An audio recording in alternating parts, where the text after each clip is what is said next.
उद्देश्य क्या होता है पूरी फिल्म दिखाने का कि हमेशा सत्य विजयी होता है, असत्य हार जाता है। क्या आपने उस उपसंहार को देखा?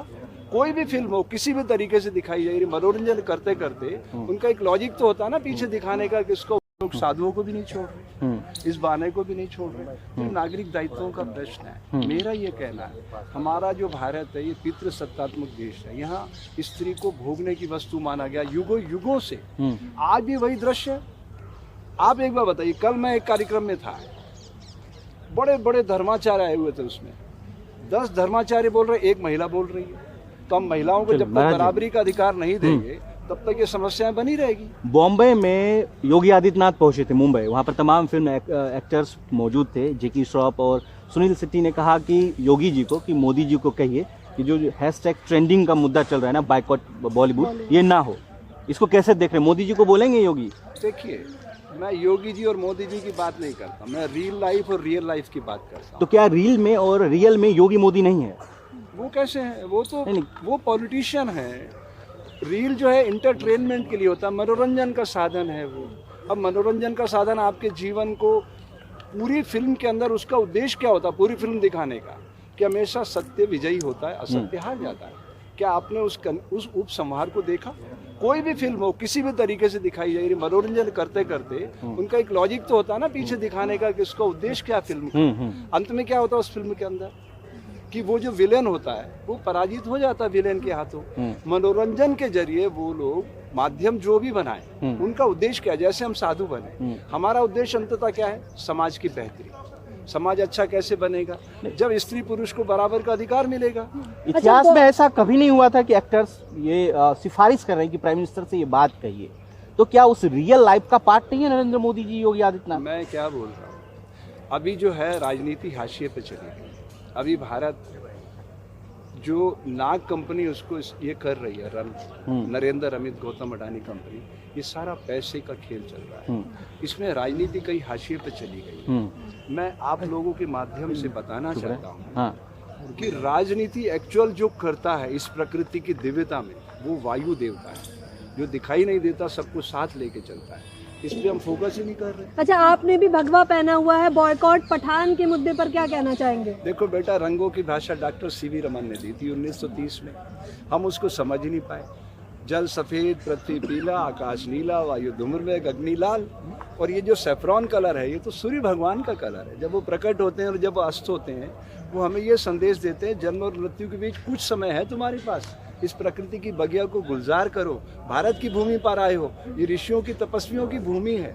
यहाँ से सर्वे भवन्तु सुखिना का संदेश उठता है। समर्थन में है या विरोध में है? मैं ना समर्थन में हूँ ना मैं विरोध में हूँ, मैं इन सबसे ऊपर हूँ। सर, अहमदाबाद में तोड़फोड़ हुई है पठान मूवी को लेकर थिएटर में, कैसे देख रहे हैं बजरंग दल के लोगों ने? वीडियो वायरल है। राजनीतिक स्वार्थों के लिए ये सारे गेम प्लान किए जाते हैं, सब वेल प्लानिंग है। इसके पीछे वोटों का ध्रुवीकरण है और कुछ भी नहीं है। हम युगों युगों से ऐसी फिल्में देखते आ रहे हैं जिसमें सब तरह के दृश्य उभरते थे, उससे हमें तो कोई, हमारे जीवन को कोई प्रभावित नहीं किया उसने। अच्छा, जगह जगह हिंदू राष्ट्र को जागृत करने के धरना प्रदर्शन चल रहा है, आपको भी लगता है कि हिंदुओं को जागृत करने की आवश्यकता है? आध्यात्मिक प्रश्न है। हाँ, बताइए। हिंदू एक जीवन पद्धति है, इसका कोई धर्म से लेना देना नहीं है।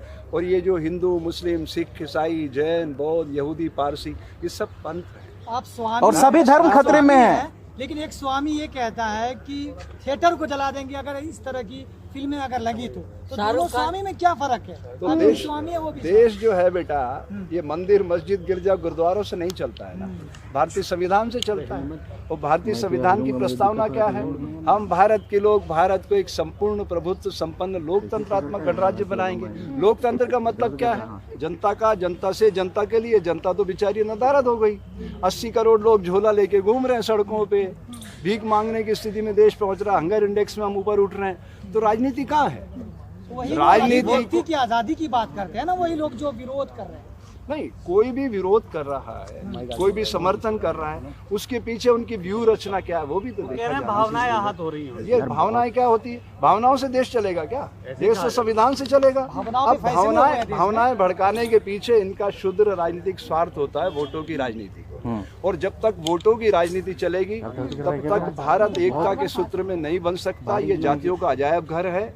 यहाँ युगों युगों से अत्याचार समाज पे होते रहे हैं, होते रहेंगे जब तक लोग भारतीय संविधान को अपने जीवन में नहीं उतारेंगे, जब तक कर्तव्य अधिकार के मध्य संतुलन नहीं होगा, तब तक भारत एक अच्छे लोकतंत्र में तब्दील नहीं हो सकता। मैं ये कहना चाहता हूँ। अयोध्या के साधु कह रहे हैं कि जिंदा जला देंगे, चमड़ी उखाड़ने की बात कर रहे हैं शाहरुख। साधु होना और दिखना बहुत अलग बात है। आज आपके सामने मैं एक बहुत ही सरल व्याख्या करना चाहता हूँ साधु की। जैसे नमक खारा है, शक्कर मीठी है, नीम कड़वा है, ऐसे हमारी सामाजिक व्यवस्था में व्यवसायी का धर्म है उद्योग की उन्नति, शिक्षक का धर्म है समाज का निर्माण, साधु का धर्म है समाज की सोई हुई चेतना को जागृत करना, और सैनिक का धर्म है राष्ट्र की सुरक्षा। तो राष्ट्रीयता से बड़ा कोई धर्म नहीं। लेकिन एक बात याद रखिएगा मेरे भाई बहन, ये बात बहुत ताकत से मैं कहना चाहता हूँ कि राष्ट्रीयता से बड़ा कोई धर्म नहीं, लेकिन मानवता से बड़ा कोई राष्ट्र भी नहीं। सबसे बड़ी है मानवता, जिस पे भारत के लोग काम करते थे, लेकिन दुर्भाग्य से इस नाग कंपनी ने देश में जो वातावरण बनाया। कौन सी कंपनी है? नरेंद्र अमित गौतम अडानी कंपनी, नाग। अच्छा। पैसा गौतम का लगा हुआ है। हाँ। उस मदारी की चंग पे ये सब नाच रहे हैं, कुछ भी नहीं हो रहा है। और तो सारा एस्टेब्लिशमेंट नाग कंपनी का, लिख लीजिए आप। ये मैं आज नहीं कह रहा हूँ, किसान आंदोलन के दौरान मैंने ये नाम दिया था कि नाग कंपनी ही देश को इस दिशा में ले जा रही है। कह रहे जिहादी शाहरुख खान को पाकिस्तान भेज दो। आप एक बार बताइए, जो लोगों के दिलों में रहते हैं, जितने भी कलाकार हैं, उनको आप खड़ा कर दो, रात को 9 बजे लाखों लोग उनको देखने आएंगे। और देश के बड़े से बड़े नेता को खड़ा कर दो आप, रात को 9 बजे कोई नहीं आएगा उनको देखने। तो इसका मतलब नेताओं से ज्यादा विश्वसनीयता किसकी है समाज में? आपने कहा कि भावनाओं से देश नहीं चलता है, जी। लेकिन कुछ फैसले भावनात्मक तौर पे लिया गया है। हुए ना, तो इसमें न्यायालय को भी तो मैं बराबर का दोषी मानता हूँ ना। मैंने तो कहा किसान आंदोलन के दौरान जब इसको सिस्टम से बाहर किया गया, न्यायालय को भारतीय संविधान से, तो मैंने चीफ जस्टिस ऑफ इंडिया को क्या कहा? उसका अरविंद बोबड़े नाम था ना, देवड़ा बोला उसको मैंने, कि मराठा में पीने वाले को क्या बोलते हैं? देवड़ा। तो एक बेवड़ा है, ये चीफ जस्टिस ऑफ इंडिया को बोला। अगर मैं गलत होता, मैं जेल में सड़ रहा होता। राहुल गांधी ने कल अग्निवीर के ऊपर सवाल उठाया है। आंदोलन में एसडीएम और डीसी को पावर दे करके कॉन्स्टिट्यूशन से, संविधान से न्यायालय को हटा दिया था। ये बहुत दुर्भाग्यजनक बात है। अभी हमारे देश की जनता पेट से सोचती है। बीजेपी भूखा पेट है ना। सबसे बड़ा सवाल, बीजेपी के आने से हिंदू मुस्लिम में दरार आ गई है, कितना सहमत है इस बात ये से? कोई बड़ा सवाल है आपका? हाँ। कमाल है। बीजेपी का जन्म कहाँ से हुआ?